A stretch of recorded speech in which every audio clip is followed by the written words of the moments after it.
To stay updated, subscribe to TJA Academy. बिस्मिल्लाहिर्रहमानिर्रहीम। तो आज हम जो टॉपिक डिस्कस करने जा रहे हैं वो है हमारे पास ऑर्डिनरी लीस्ट स्क्वायर मेथड। अच्छा, ये है क्या, ये किस काम आता है, थोड़ा सा इसके बारे में देखते हैं, फिर इसकी बिहाइंड दी जो कैलकुलेशन, जो लॉजिक है उसको भी समझेंगे।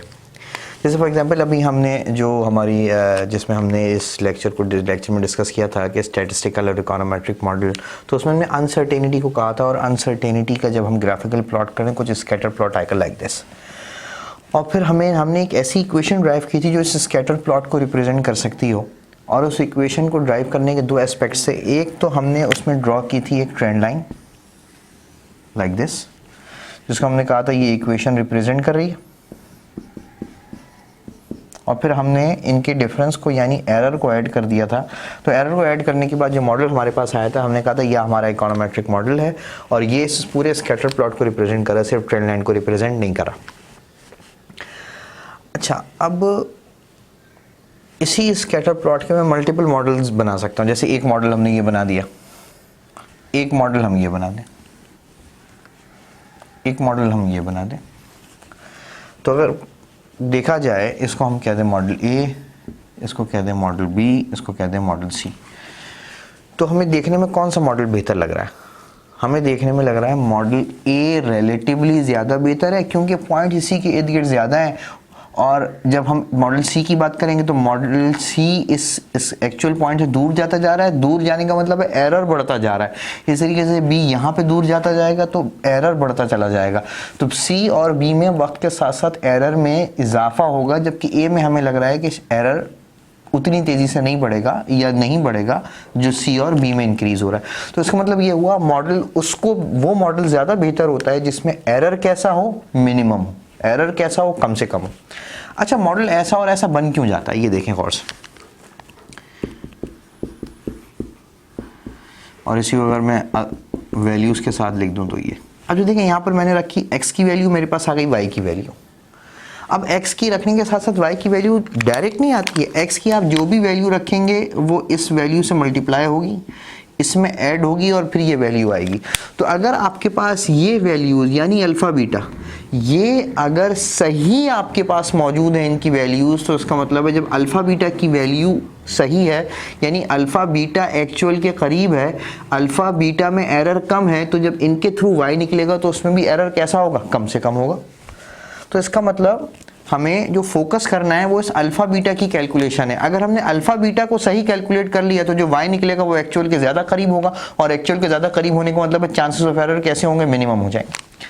तो असल में अल्फ़ा बीटा की कैलकुलेशन अगर हम ऐसी कर लें जिसमें एरर कम से कम हो, तो हम एक ऐसे मॉडल पे पहुंच जाएंगे जिसमें भी एरर कैसा होगा, कम से कम होगा। जैसे इन तीनों में मॉडल ए, उसमें एरर कम से कम। तो इसका मतलब एरर को मिनिमाइज करना है, दो ऑब्जेक्टिव हो गए। अल्फ़ा बीटा की एक्चुअल वैल्यू एस्टिमेट करनी है, लेकिन कैसे करनी है, एरर को मिनिमाइज करके, मिनिमाइजेशन ऑफ एरर, एरर को मिनिमाइज करना है।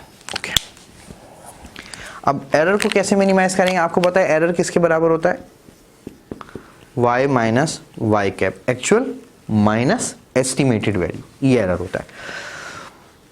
अच्छा, ये प्लस भी आ सकता है, ये माइनस भी आ सकता है। अब हम इसमें थोड़ा सा ऑपरेशन अप्लाई करेंगे। हम पूरी डेरिवेशन यहाँ पे नहीं कर रहे क्योंकि हमारा मेन फोकस उसकी लॉजिक को समझना है। हम पहले एरर का स्क्वायर लिया, फिर इसी में हमने समेशन अप्लाई कर दिया,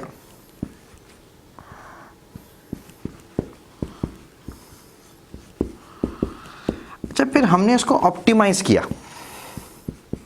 मैथमेटिक्स में ऑप्टिमाइजेशन कहते हैं मिनिमम को भी और मैक्सिमम को भी। अब ये बात ऑप्टिमम किसको कर रहे हैं इस पर डिपेंड करता है। अगर आप यूटिलिटी को ऑप्टिमम कर रहे हैं तो यकीनन मैक्सिमाइज कर रहे होंगे, और अगर आप कॉस्ट को ऑप्टिमम कर रहे हैं तो यकीनन मिनिमाइज कर रहे होंगे। तो यहाँ पर हमारा ऑब्जेक्टिव एरर को क्या करना है, मिनिमाइज करना है। तो हमने क्या काम किया, इस पूरे एरर टर्म की इक्वेशन को यहाँ तक लाकर ऑप्टिमाइजेशन अप्लाई कर दी, यानी एरर को क्या कर दिया, मिनिमाइज कर दिया। जब एरर को मिनिमाइज कर दिया और पूरी इसकी डेरिवेशन है, वो डेरिवेशन सॉल्व करते हुए हम नीचे पहुँचेंगे ना, तो वहाँ पर हमारे पास बीटा का एक फॉर्मूला हमें हासिल हो जाएगा।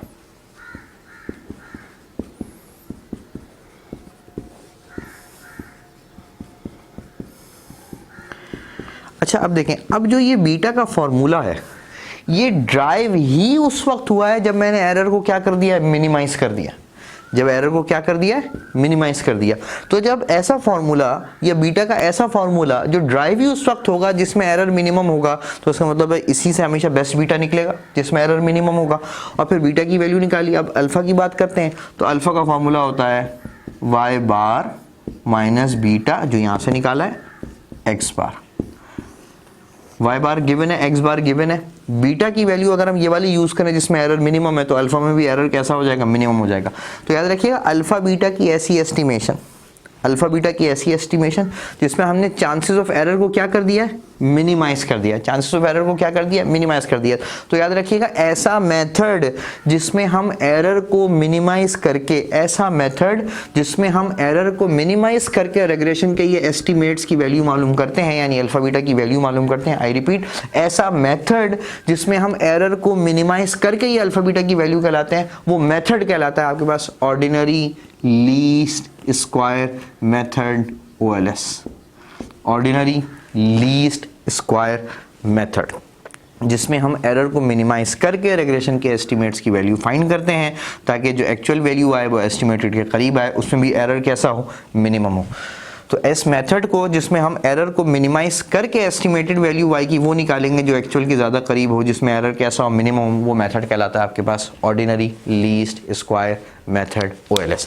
तो आई होप ये OLS का कॉन्सेप्ट आपकी समझ आया होगा। अगर ये वीडियो आपको पसंद आए तो उसको लाइक करें, शेयर करें, हमारे चैनल को सब्सक्राइब करें और बेल आइकन पर ज़रूर क्लिक करें।